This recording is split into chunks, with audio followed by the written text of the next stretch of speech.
Hi అండి. అందరూ బాగున్నారా? నేను చాలా బాగున్నానండి. ఈరోజు వీడియో వచ్చేసి అయితే సింపుల్ స్వీట్ అండి. చూడండి, టేస్టీగా చాలా బాగుంటుంది.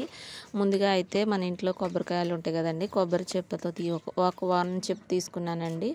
తీసుకుని దాని కొబ్బరి అంతా సపరేట్ చేసుకుని దాని సైడ్ ఉన్న బ్యాక్ అంతా తీసేసాను, బ్లాక్గా ఉన్నదంతా తీసేసి చక్కగా చిన్న చిన్న పీసెస్గా కట్ చేసుకుని మిక్సీ జార్లో వేసి అయితే ఇదిగో చూడండి ఇలా పాలైతే సపరేట్ చేసుకున్నానండి. అలాగే ఒక కప్ అయితే అటుకులు తీసుకున్నాను. అటుకులు తీసుకుని ఇవి కూడా మిక్సీ పట్టుకుని చక్కగా మెత్తగా చేసుకోవాలండి.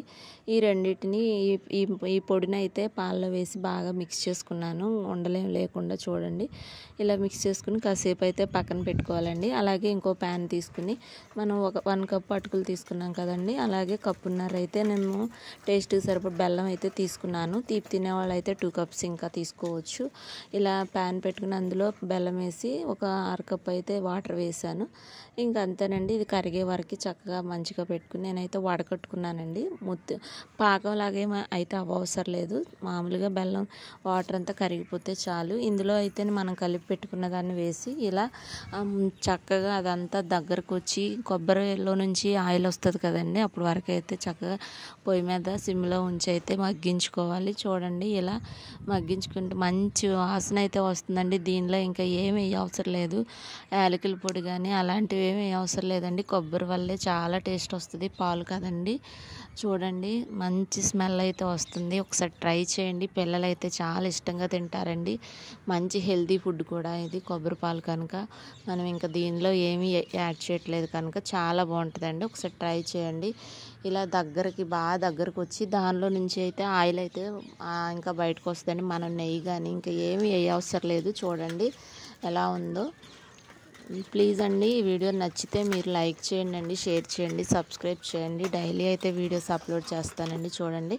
చూడండి దగ్గరగా అయిపోయింది కదా. ఇంకా ఓ ప్లేట్ తీసుకున్నాను. ప్లేట్కి అయితే నెయ్యి కూడా ఏమి అప్లై చేసుకో అవసరం లేదండి, ఎందుకంటే కొబ్బరిలో నుంచి ఆయిల్ వస్తుంది కనుక. చక్కగా ఇలా ప్లేట్లో వేసుకుని అయితే నీట్గా దాన్ని షేప్ చేసుకోవాలి. చూడండి మంచిగా ఇలా ఆ ప్లేట్ అంతా చక్కగా ఇలా చేసుకున్న తర్వాత కాసేపు ఉంచేసి మనం చుట్టూ చాకుతో అలా కట్ చేసుకోవాలండి. చక్కగా కట్ చేసుకుని వేరే ప్లేట్ తీసుకుని అందులో అయితే తిరగవేసుకుంటే చాలండి, మంచిగా స్వీట్ అయితే రెడీ అయిపోతుంది. కొబ్బరి పాలతో అయితే ఈ స్వీట్ అయితే చాలా టేస్ట్ బాగుందండి. చూడండి ఎంత బాగా కనిపిస్తుందో, వాసన అయితే చాలా బాగుందండి.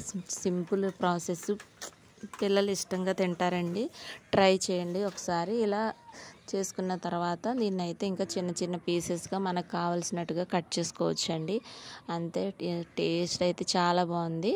ఈ వీడియో కనుక నచ్చితే ప్లీజ్ అండి లైక్ చేయండి, షేర్ చేయండి, సబ్స్క్రైబ్ చేయండి. మీరు చేసే ఒక లైక్ నా ఛానల్ గ్రోతింగ్ హెల్ప్ అవుతుందండి. నేను కూడా రెగ్యులర్గా వీడియోస్ చేయడానికి ఇంట్రెస్ట్ వస్తుంది. ప్లీజ్ అండి లైక్ చేయండి. చూడండి ఎంత బాగా వచ్చిందో. ఈ వీడియో నచ్చితే ప్లీజ్ అండి లైక్ చేయండి, షేర్ చేయండి, సబ్స్క్రైబ్ చేయండి.